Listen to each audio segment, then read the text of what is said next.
Is it really possible to change the quality of life for a person that has cancer? Definitely yes. We have, with the progress of science and medicine, many people who survive cancer. But what we do see is that we still have discrimination. For example, if someone has had cancer, you may not be able to access financial services, possibly for the rest of your life. Credits for like A loan, yeah. an insurance. This is unacceptable. You cannot be stigmatized for having been through cancer after so many years. So we have an initiative at the European level for the first time, the right to be forgotten, which deals with the discrimination that cancer survivors face in accessing financial services. 7 member states have already legislated.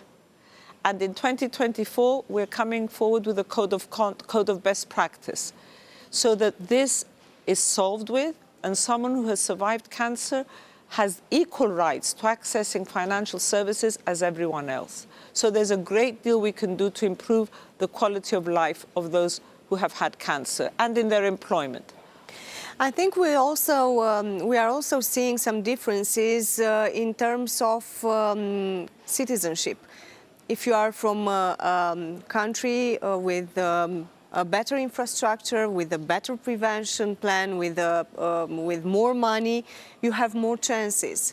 How can we, or what can we do in order to have same access, actually, same treatment for the citizens? You're absolutely right.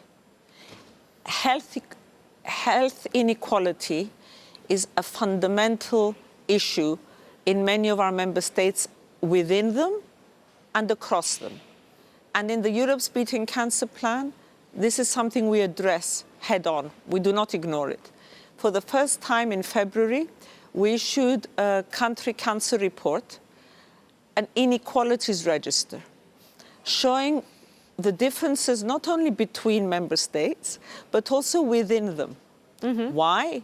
Because now we are able to, using the funds of the cancer plan, using the work that we do with member states, to support where we need to support in order to improve the quality of care. We need to address equality, health inequality across the board, in access, in quality of life, in prevention, in screening. And as a cancer plan, this is a fundamental principle of the plan. Do we have enough money at the European level for this plan, for beating cancer actually at the European level? It's the first time that we have a substantial amount of money and a funding of 5 billion. This is supported in other ways through the Next Generation EU, through the member states' own programs. It's about everything coming together. It may sound almost ambitious, but we need to be ambitious. And it's not about only the funding. It's about finding the ways to exchange best practice. For example, 2 weeks ago, our cancer imaging technique brought together 36 centers, exchanging imaging of patients, over 20,000 individuals, for 9 different types of cancer. So you can improve quality of care through many different initiatives. And the cancer plan constantly has these joint actions which allow us to bring the member states together.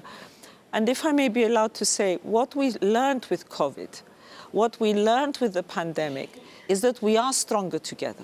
How much we can do with solidarity. And the cancer plan builds on this, as many other initiatives in the area of health in the EU now.